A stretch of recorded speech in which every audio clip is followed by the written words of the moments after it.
Hello everyone. सो आज हम personification सीखेंगे। पर्सोनिफिकेशन होता क्या है? जब मैं किसी नॉन लिविंग थिंग को एज अ लिविंग थिंग की तरह जब मैं ट्रीट करती हूँ तो मैं उसको बेसिकली पर्सोनिफाई कर रही हूँ और उस प्रोसेस को हम पर्सोनिफिकेशन कहते हैं। जैसे मान लीजिए the stars went in the night sky. अब विंक का मतलब क्या होता है? बेसिकली आंख मारना। ठीक है, आपकी जब पलक झपकती है आप उसको विंक करना कहते हैं। तो क्या स्टार की कोई आंखें होती हैं? नहीं होती। क्या स्टार आंख मारते हैं? नहीं मारते। बट स्टिल हम ये सेंटेंस का यूज करते हैं the stars winked in the night sky.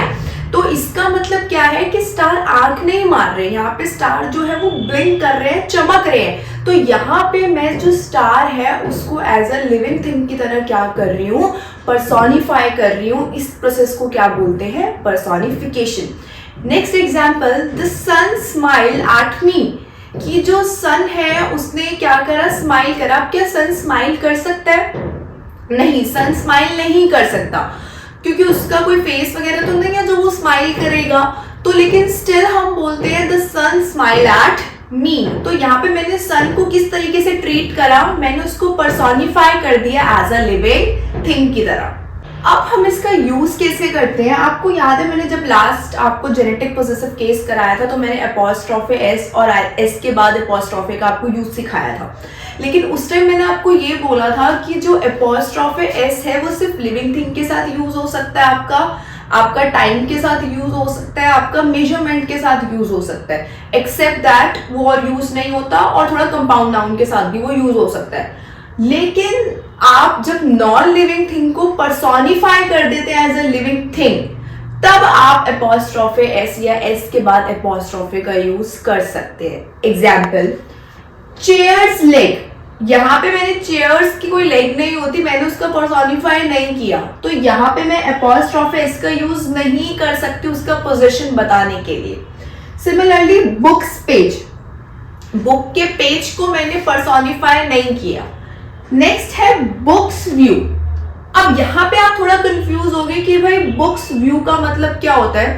अच्छा, अगर मैं आपसे ये बोलूं हिंदी में सेंटेंस में आपसे कहूं कि जो ऑथर है उसका व्यू बहुत अच्छा था, तो आप क्या बोलोगे? ऑथर लिविंग है तो आप बोलोगे the author's view was good, कि जो ऑथर्स का व्यू है वो क्या था? अच्छा था।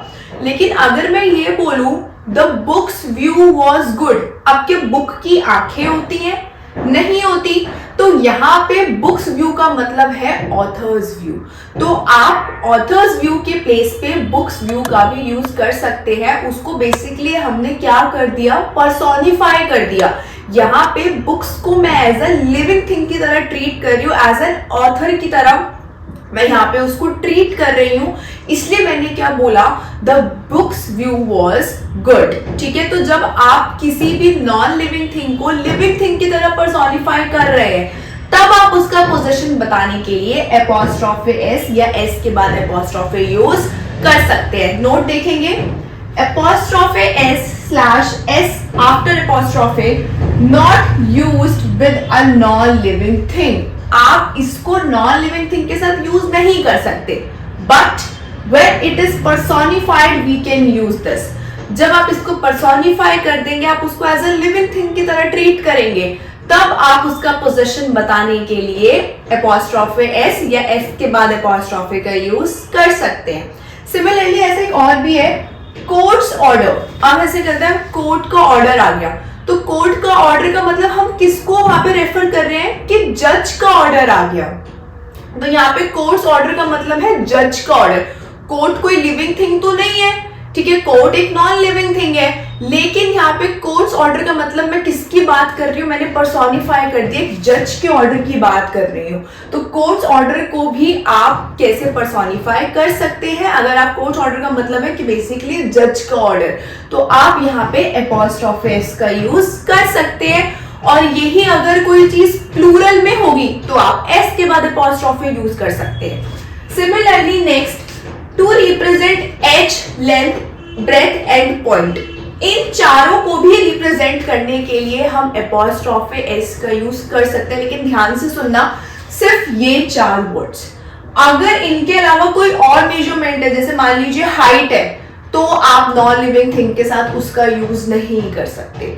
सिर्फ उसके बाद ये 4 वर्ड लिखे होने चाहिए, एज, लेंथ, ब्रेथ, पॉइंट। अगर ये 4 हैं तो आप पर्सोनिफाई कर सकते हैं, अगर ये 4 नहीं है तो आप उसका पोजेशन बताने के लिए अपॉस्ट्रोफी एस का यूज नहीं कर सकते, तब आप ऑफ का यूज करेंगे। लेट्स सी क्या एग्जांपल हो सकते हैं। जैसे अगर मैं आपसे ये कहूं कि इस घर की ऊंचाई 5 मीटर है, तो आप जरा ट्रांसलेट करना, आप इसे कैसे ट्रांसलेट करेंगे?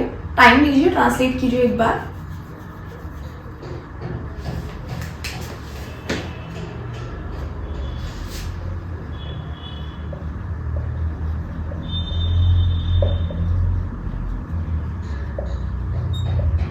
कि इस घर की ऊंचाई कितनी मीटर है? 5 मीटर है। The height of this house is 5 metres. अब ध्यान देना, यहाँ पे मीटर्स नहीं, मीटर नहीं होगा, मीटर्स होगा। मीटर्स क्यों होगा यहाँ पे? याद है मैंने आपको स्टार्टिंग में केस सिखाया था कि न्यूमरल के बाद जो भी यूनिट है वो कैसी होती है? आपकी प्लूरल होती है, एक्सेप्ट 1, अगर उसके बाद कोई नाउन नहीं है।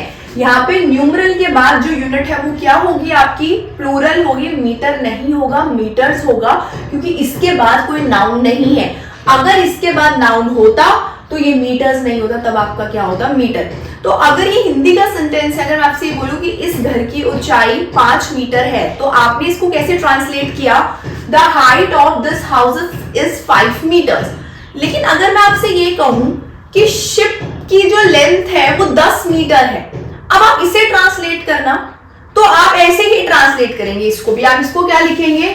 The length of this ship is 10 metres. But ये सेंटेंस गलत है, आप ये सेंटेंस यूज नहीं करेंगे पोजीशन बताने के लिए, क्योंकि ध्यान से समझना, मैंने आपको बोला है age, length, breadth and point. अगर ये है किसी भी चीज के अंदर, तो आप इनका पोजीशन बताने के लिए ऑफ का यूज नहीं करेंगे, आप इनका पोजीशन बताने के लिए अपॉस्ट्रोफी एस का यूज करेंगे। अगर मैंने आपसे बोला कि शिप की लेंथ 10 मीटर है, कि इस शिप की लेंथ 10 मीटर है, तो आप यहां पे लिखेंगे this ship's length is 5 metre. लेकिन अगर मैं बोलूं शिप की हाइट 5 मीटर है, तब आप यहां पे शिप्स हाइट नहीं बोल सकते, तब आपको यही बोलना पड़ेगा the ship, the height of this ship is 5 metres.